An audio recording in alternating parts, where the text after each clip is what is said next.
Robotics and মাইক্রোকন্ট্রোলারের ক্লাসে সবাইকে শুভেচ্ছা জানাচ্ছি।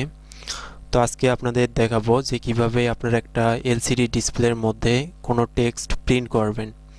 তো সাধারণত এক্ষেত্রে আপনাদের একটা সিমুলেশন সফটওয়্যার প্রয়োজন, যেটা হচ্ছে প্রোটেয়াস আইএসএস, এবং আপনাদের প্রোগ্রাম কোড লেখার জন্য একটা প্রয়োজন হবে আরদুইনো সফটওয়্যার।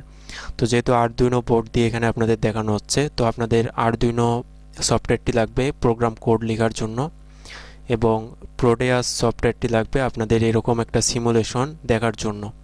এবং এভাবে সিমুলেশন তৈরি করার পর এরপরেই আপনারা প্র্যাকটিক্যালি এরকমভাবে যদি ডিজাইন করেন, সেক্ষেত্রে আপনারা বাস্তবেই সেটি রিয়েল লাইফে ইউজ করতে পারবেন। তো প্রোটেয়াস সফটওয়্যারে আমরা এখানে সার্কিট ডিজাইনটা করে নিয়েছি। আপনাদের এভাবে মূলত সার্কিট ডিজাইনটা করে নিতে হবে। তো এখানে প্রোটেয়াস সফটওয়্যার আপনারা নেট থেকে ডাউনলোড করে নেবেন, এবং সাধারণভাবে যেভাবে আপনারা সফটওয়্যারগুলো ইনস্টল করেন সেভাবেই ইনস্টল দিলেই হয়ে যাবে। এবং এরপর আপনাদের প্রোটেয়াসের লাইব্রেরি ফাইলের মধ্যে আরদুইনো লাইব্রেরিকে ইনক্লুড করতে হবে। তাহলে আপনারা এখানে পি যে অপশনটা রয়েছে, এখান থেকে মূলত যদি সার্চ দেন আরদুইনো লিখে, তাহলে আপনারা আরদুইনো যে লাইব্রেরিটা এখানে অ্যাড করেছেন সেটা এখানে পেয়ে যাবেন। তো এখানে বিভিন্ন ধরনের লাইব্রেরিগুলো অ্যাড করা রয়েছে। এখানে আরদুইনো ইউএনও রয়েছে এবং আরদুইনো প্রো রয়েছে, আরদুইনো ন্যানো। তো এখান থেকে আমরা আরদুইনো ইউএনও R3 যেটা, তো সেটা আমরা এখানে নিয়ে মূলত এইভাবে ডিজাইন করেছি। তো ওয়্যারগুলো টানার জন্য আপনাদের ধরেন এখানে একটা ওয়্যার টানবেন, তো এখানে একটা মাউস ক্লিক করার পর এখানে মূলত পিনে যদি ক্লিক করেন তাহলে ওয়্যারটি এখানে কানেক্ট হয়ে যাবে। তো ডিলিট করার জন্য রাইট ক্লিক করে এখানে ডিলিট ওয়্যারে ক্লিক করলেই ডিলিট হয়ে যাবে। তো এলসিডির কানেকশনের ক্ষেত্রে এখানে ভিএসএস যে লাইনটা রয়েছে, তো দেখেন ভিএসএস লাইন এবং আরডব্লিউ যে লাইনটা রয়েছে সেটা এখানে মূলত গ্রাউন্ডে চলে যাবে।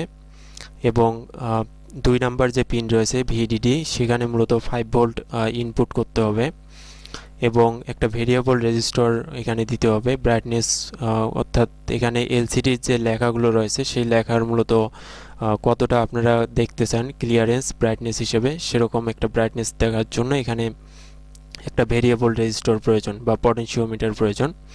তো পটেনশিওমিটারের বা ভেরিয়েবল রেজিস্টরের এক প্রান্ত এখানে 5 ভোল্টে দিতে হবে এবং অপর প্রান্ত গ্রাউন্ড, এবং এর মিডিল পয়েন্টটা এখানে মূলত ভিই যে পিন রয়েছে সেখানে কানেক্ট করতে হবে। এরপর এখানে দেখেন D4 থেকে D7 যে পিনগুলো রয়েছে, সেই D4 থেকে D7 পিনগুলো এখানে সরাসরি আপনাদের এখানে আরদুইনো বোর্ডের যে ডিজিটাল ইনপুট আউটপুট যে পিনগুলো রয়েছে সেখানে মূলত কানেক্ট করতে হবে। এখানে এলসিডির D4 থেকে D7 পিনগুলো সরাসরি এখানে আরদুইনো বোর্ডের যে এখানে ডিজিটাল ইনপুট আউটপুট যে পিন রয়েছে, তো সেখানে কানেক্ট করা হয়েছে, অর্থাৎ 7, 8, 9, 10, অর্থাৎ D4 যে কানেক্টর পিনটা রয়েছে সেটা এখানে 7-এ চলে এসছে, এবং D5 পিনটা এখানে 8-এ, এরপর D6 পিন এখানে 9-এ, এবং D7 পিন এখানে আমরা 10 নাম্বার যে পিন রয়েছে আরদুইনো বোর্ডের সেখানে মূলত কানেক্ট রয়েছে। এবং এখানে RS এবং ই অর্থাৎ ইনেবল পিন এবং RS পিন, তো RS পিনকে এখানে কানেক্ট করা হয়েছে আরদুইনো বোর্ডের 5 নাম্বার পিনে, এবং ইনেবল পিনকে এখানে কানেক্ট করা হয়েছে আরদুইনো বোর্ডের 6 নাম্বার পিনে। তো এভাবে আপনারা কানেকশনটা দিয়ে নেবেন, তাহলেই মূলত এখানকার কানেকশনটা সাকসেসফুলি ওকে হয়ে যাবে। তো এরপর মূলত কোড লিখতে হবে। কোড লেখার জন্য ডিরেক্ট এখানে আরদুইনো যে সফটওয়্যারটি রয়েছে প্রোগ্রাম লেখার যে সফটওয়্যার, এটা ডাউনলোড করে নিয়ে আপনারা ইনস্টল দিয়ে নেবেন। তো সেখানে আপনাদের মূলত কোড লিখতে হবে এভাবে #include liquid crystal dot H. তো লিকুইড ক্রিস্টাল ডট এইচ এটা হচ্ছে লিকুইড ক্রিস্টাল যে ডিসপ্লে রয়েছে সেটার মূলত একটা লাইব্রেরি। তো আপনারা যখন লিকুইড ক্রিস্টাল ডট এইচ লিখবেন, তো সেই লাইব্রেরি ফাইলটা এখানে ইনক্লুড হয়ে যাবে। তো লিকুইডের ক্ষেত্রে বড় হাতের এল এখানে দিতে হবে, এবং ক্রিস্টালের ক্ষেত্রে বড় হাতের সি এখানে দিতে হবে, এবং এরপর ইন্টিজার আই এখানে আমরা ইকুয়াল টু 112 দিয়েছি। এরপর লিকুইড ক্রিস্টাল এলসিডি, তো এলসিডির কোন পিনগুলো আমাদের প্রয়োজন, তো আমরা সেগুলো এখানে মূলত লিখে দিয়েছি, অর্থাৎ 5, 6, 7, 8, 9, 10।